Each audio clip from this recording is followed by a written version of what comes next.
Les frites, cela peut paraître anecdotique, mais c'est un enjeu économique de taille. La France est l'un des premiers consommateurs et l'un des premiers producteurs au monde et possède la plus grosse usine d'Europe. Laurence Decherf, Caroline Robillard. C'est un plat des plus populaires et des plus consommés. 350 kilos avalés chaque seconde dans le monde. Au restaurant, au fast-food ou à la maison, 8 Français sur 10 en consomment régulièrement. Pas de frites sans certaines variétés de pommes de terre. Cet agriculteur de la Marne va bientôt planter de quoi cultiver 4000 tonnes de tubercules, mais pas n'importe lesquelles, uniquement celles destinées à faire des frites industrielles surgelées.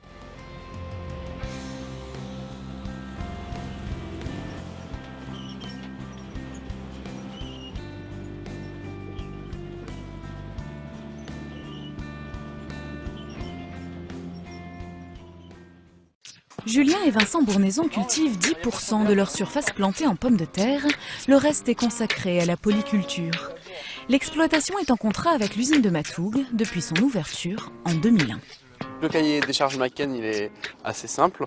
Aujourd'hui, les variétés qu'on plante, ce sont leurs variétés qui correspondent à une couleur, une qualité de peau. La production de pommes de terre, pour nous, c'est la principale marge de notre exploitation en termes de chiffre d'affaires à l'hectare et en termes de marge nette. Les frères Bournaison sont rémunérés par le groupe à hauteur d'un prix fixé à l'avance pour un tonnage donné. Ils ne subissent donc pas la variation du cours de la pomme de terre. C'est un avantage pour nous pour savoir où on va. Quand on fait des investissements, c'est important d'avoir une idée du revenu derrière. Et puis c'est aussi important pour nos partenaires, notamment pour les banques. Aujourd'hui, toutes les pommes de terre utilisées pour fabriquer des frites à l'usine de Matoug proviennent de France, du Nord-Pas-de-Calais, de Picardie et de Champagne-Ardenne. D'ailleurs, une pomme de terre sur 3 transformée à Matoug provient de notre grande région Est. Et pour être sûr que la pomme de terre soit toujours de la qualité souhaitée par l'industriel... Chair jaune, très bien. Ouais. Pas de défaut en interne. Non. Très bien. Pour partir dans 15 jours, c'est impeccable dans l'usine. Ça va. Un conseiller agricole issu de l'entreprise comme Reynald vient épauler les deux frères de la plantation à la récolte. On essaie de développer des producteurs autour du site de Matoug.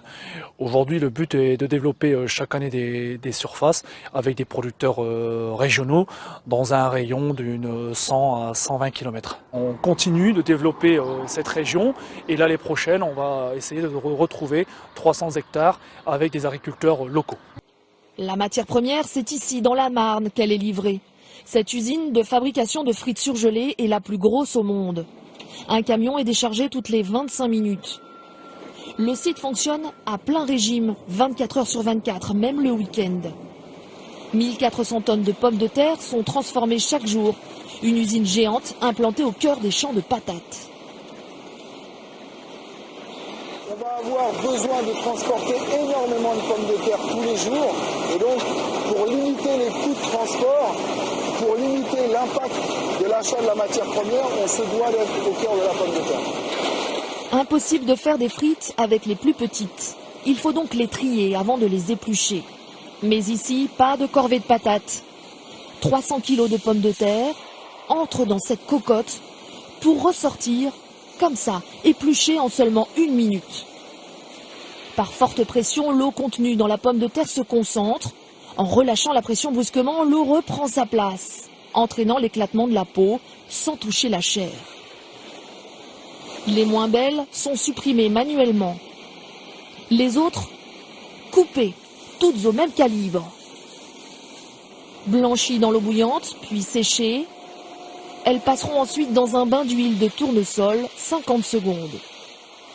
Puis c'est la surgélation avant la mise en sachet, 600 tonnes de frites par jour. En bout de chaîne, un laboratoire teste leur composition. Vérifier la matière sèche et la matière grasse 1 fois par heure. Ou leur forme, leur couleur, leur craquant. Plusieurs contrôles pour plusieurs recettes. Car ici, on fabrique des frites surgelées classiques ou à cuire au four, vendues dans le commerce, mais aussi les frites de la première chaîne de restauration rapide. Elles sont pas trop filantes, elles sont pas trop granuleuses, elles sont bien.